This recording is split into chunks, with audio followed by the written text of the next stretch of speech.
Good morning. Where should I begin?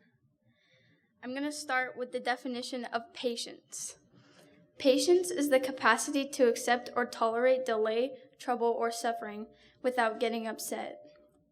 When you're in a squished van with 12 other moody, hormonal teenagers and 2 very frustrated adults, you don't really have the patience to deal with anything. Let me tell you about the week I had. It was clear that I was being tested. The first trial was the horrible weather we were given. It was pouring, hailing, thundering, and there was lightning overhead. Our annual night game had been canceled, so we had a movie night instead, but we weren't even allowed to sit on the floor. Then we had the lice epidemic, so our dress-up night was canceled, and we weren't allowed to swim in the pool either. The third trial was a power outage. We had to take communion in the dark, which was not as easy as it sounds. The final test was that we never got to participate in our 5-mile hike up the mountain because we ended up having to leave a day early. I don't remember when I started becoming impatient, but because of all of the things that went wrong, I learned a lesson that I will always remember. Satan will always find a way to distract us, but we can't let that stop us from having faith in God. Aside from the hardships, though, camp was still a lot of fun. We have teams and compete in sports, and it is always exciting to grow closer to God. Camp is a good way for the youth to grow close to God, and we are thankful for the people of the church that donate money and help us go to camp. Proverbs 14:29 says, "Whoever is patient has great understanding, but one who is quick-tempered displays foolishness." Thank you.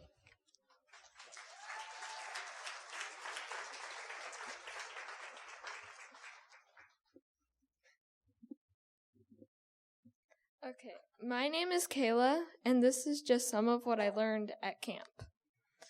In John chapter 6, Jesus fed the 5,000, walked on water, and told the people following him that I am the bread of life. At camp, we looked at the 4 different kinds of followers. The curious, who join the crowd just to see what this Jesus guy is all about.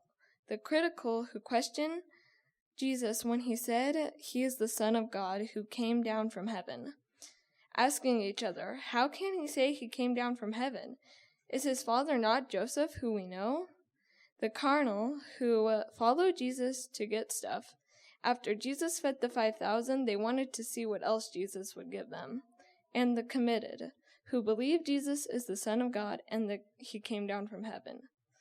This was the 12 disciples. What kind of follower are you? At camp, we also talked about the difference between being a fan of Jesus or a follower of Jesus. A fan of Jesus... A fan follows Jesus because he wants to go to heaven and likes getting things from Jesus. Then when hard times come, they leave Jesus and go back to their old life. A follower of Jesus obeys God's commands and accepts God's will for their life. Then when hard times come, they continue their walk with God and call on his name.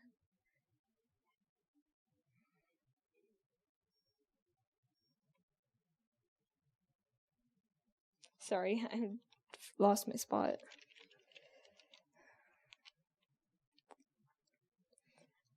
Okay, at camp we talked about when we sin, we need to ask Jesus for forgiveness. But we also need to change our ways. 2 Timothy 2:22 says, "Flee the evil desires of your youth and pursue righteousness, faith, love, and peace, along with those who call on the Lord out of a pure heart." When we ask for forgiveness of a sin, we need to flee that sin right away, not think, I will leave it later, or this sin is not that bad. To God, all sin is equal. Sin is sin. There is no that sin is not as bad as the other.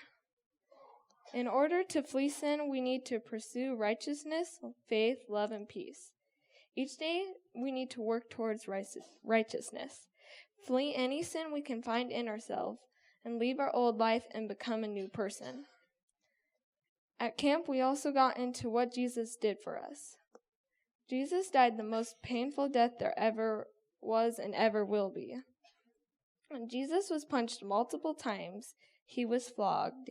He had a crown of thorns placed on his head, and he was mocked, falsely accused, and after all that, he had to carry the cross and was finally crucified.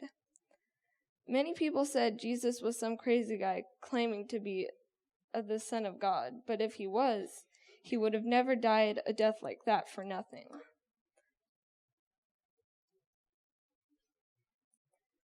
Jesus is the Son of God, and he died that death for our sins so that we would no longer be separated from God. Jesus is the only way to the Father. Now we can go to heaven because Jesus loved us so much, he died for our sins.